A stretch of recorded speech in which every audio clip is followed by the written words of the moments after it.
Welcome back to the International College of Integrative Medicine podcast, translating science to clinical practice since 1983. I'm your host, Luke W. Russell, and today I'm joined by Dr. Leonard Leo.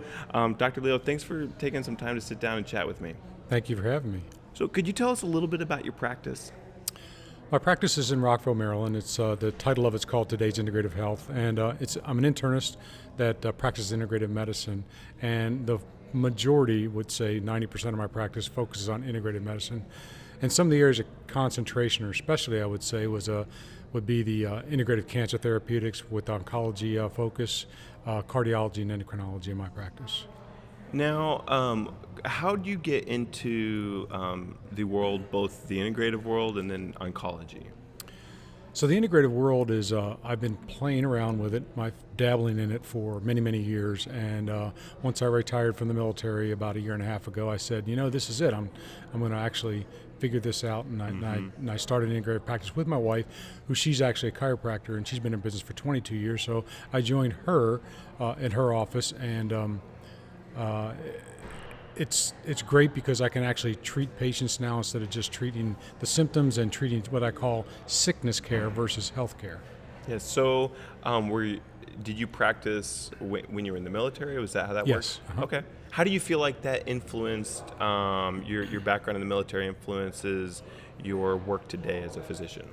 It absolutely made me become what I am today because I actually, when I was in the military retiring, I almost actually quit medicine because it was a horrible, horrible, horrible job. It's, like I said, sickness care. You really don't spend much time helping people get better. You just treat symptoms, treat a lot of people every day. And now I've decided and found out that I can actually treat the whole person, and actually they get better. Yeah.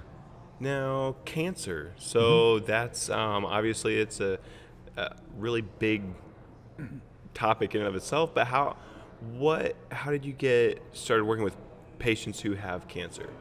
It's a great question. And with my background in regular medicine, I had the fundamentals, I felt like. And I did the fellowship for integrative cancer therapeutics with the A4M, which is a different organization. So I'm pretty well trained in oncology. And with that, I also do my annual review with oncology through Harvard. So with that background, I take that and I start talking to patients about their cancer, and I find that with that information that they know about me now, that I often get the most complicated cancer patients in my practice. And with that, it's actually a great challenge because those are the ones that need the help the most. Yeah. Would you be willing to share a story with work with one of your patients in terms of how you've been able to help them start approaching health in spite of the cancer?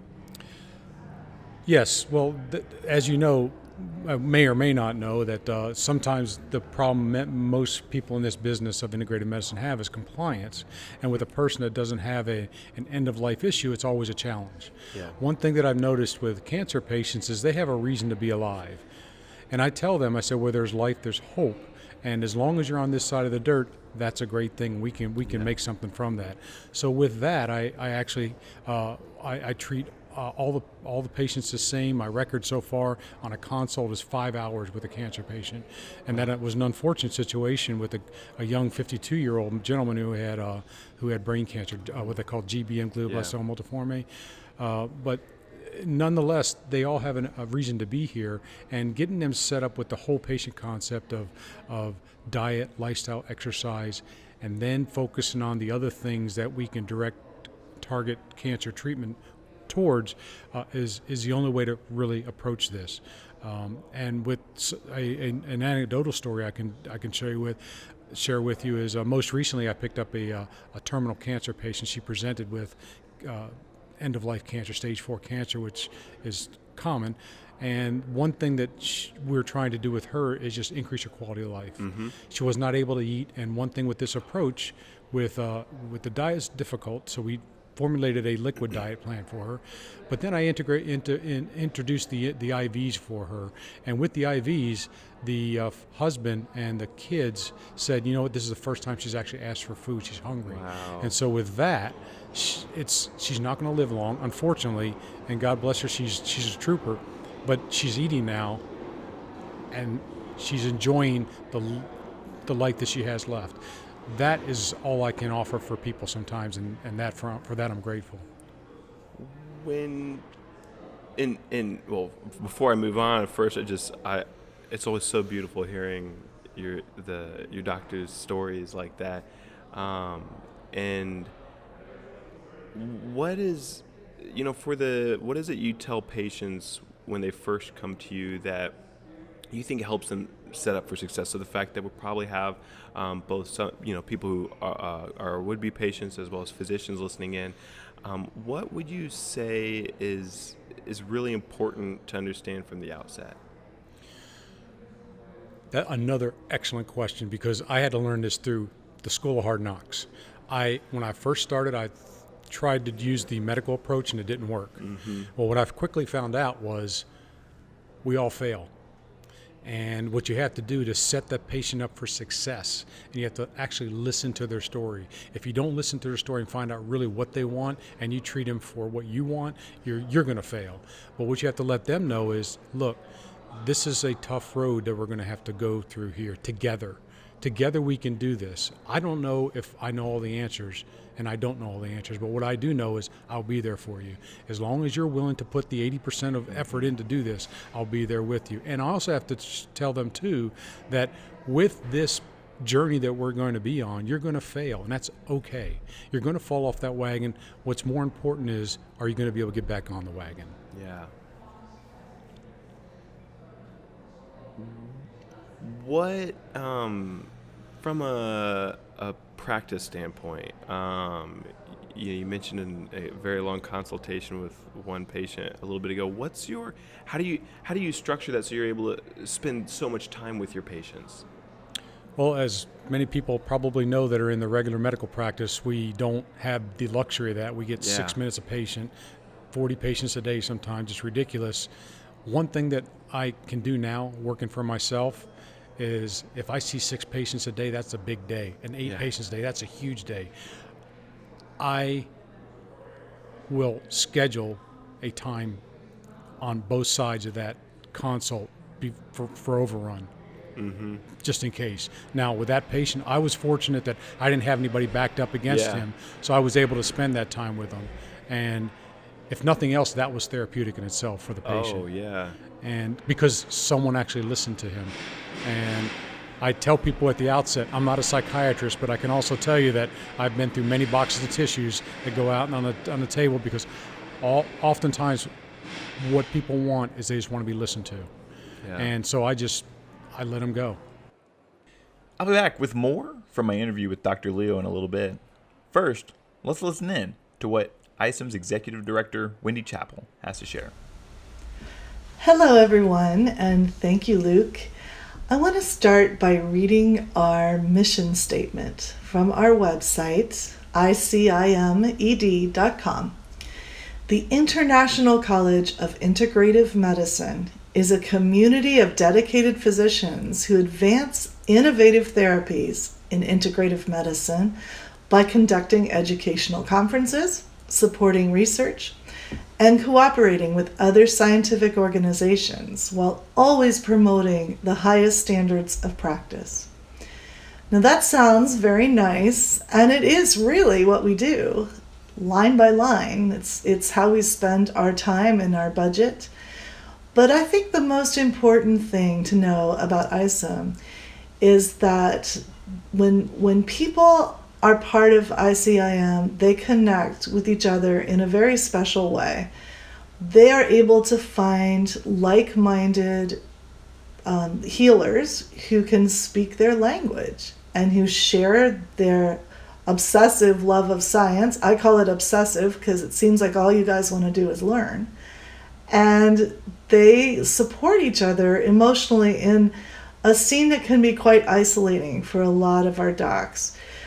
It's great to be in a group of people who enjoys the same kind of success in a field that is not always given credit for their success. Come join us. Check it out. ICIMED.com. Excellent. Now, let's get back to my interview with Dr. Leo.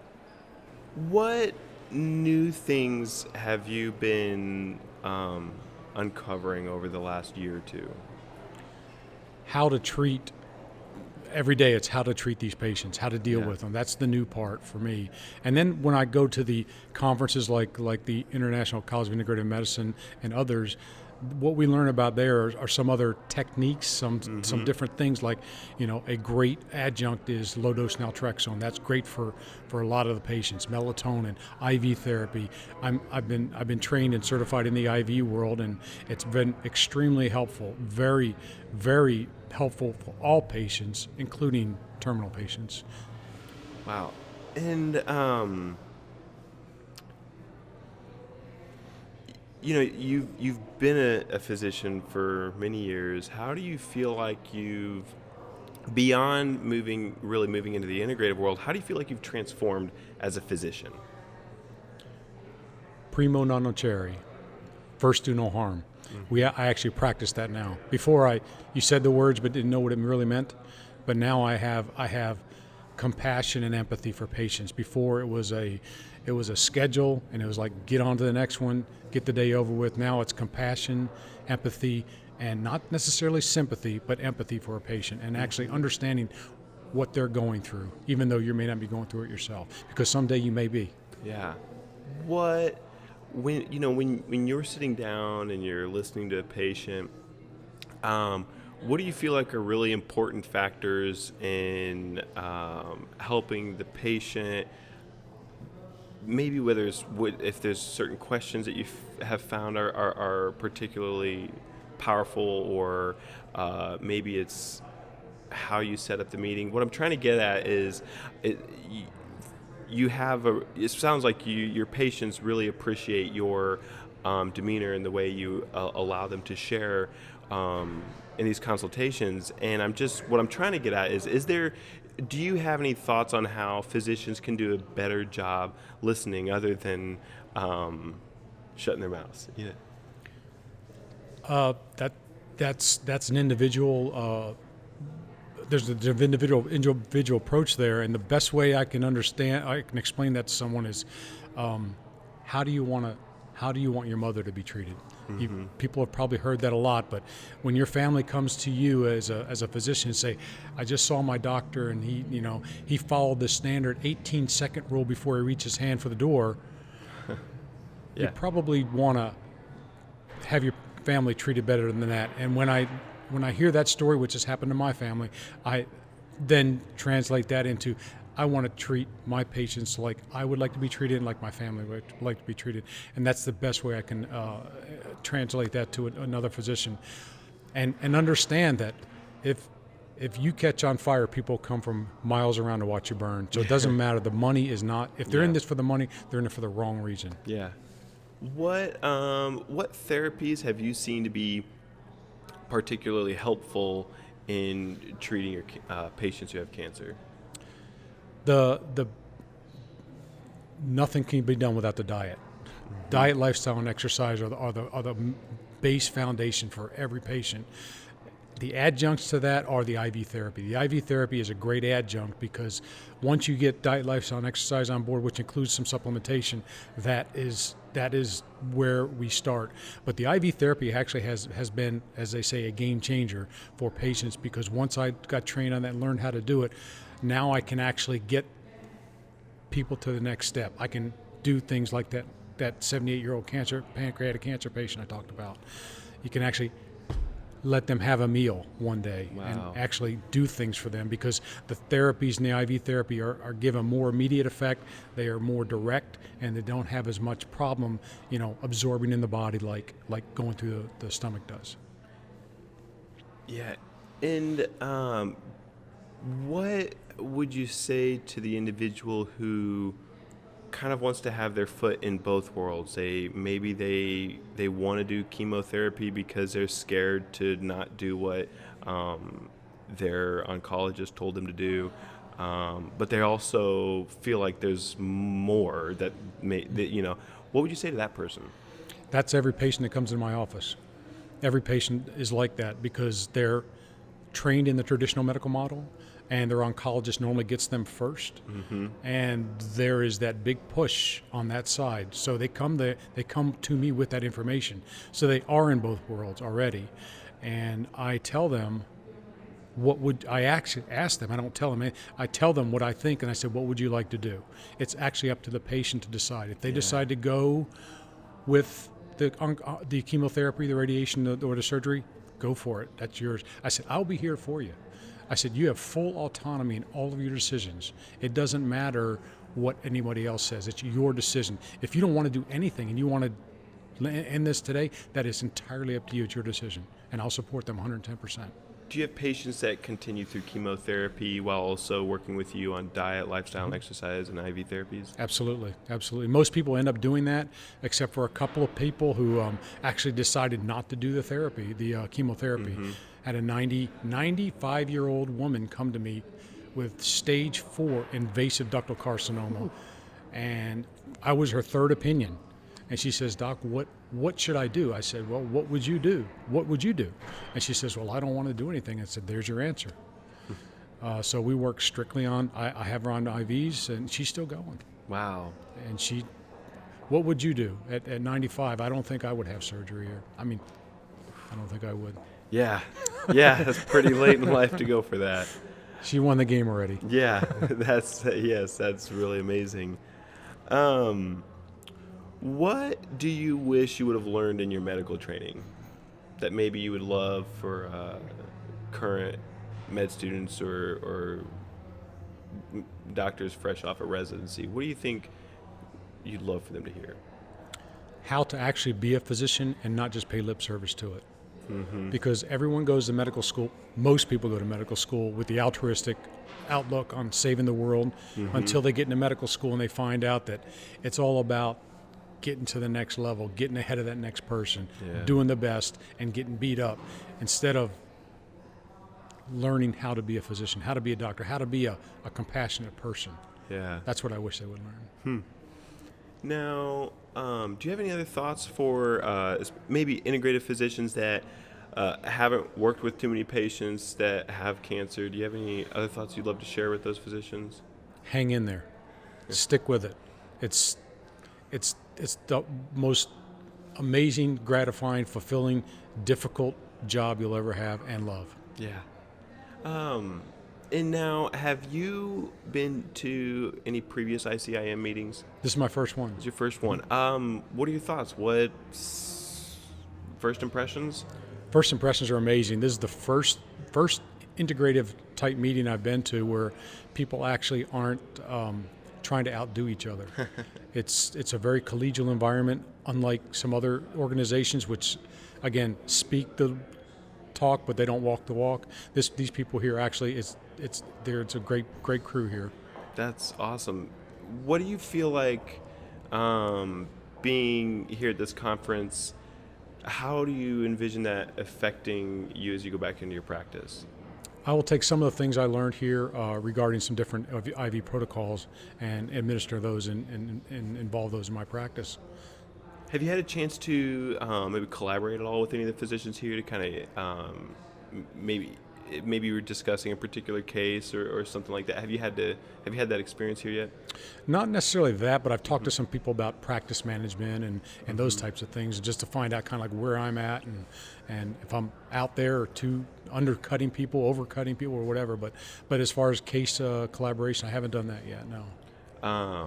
All right. Well, any other thoughts as we're sitting here, as we're closing up? No, just thank you for having me today. Thank you so much, Dr. Leo. I appreciate your time. Thank you.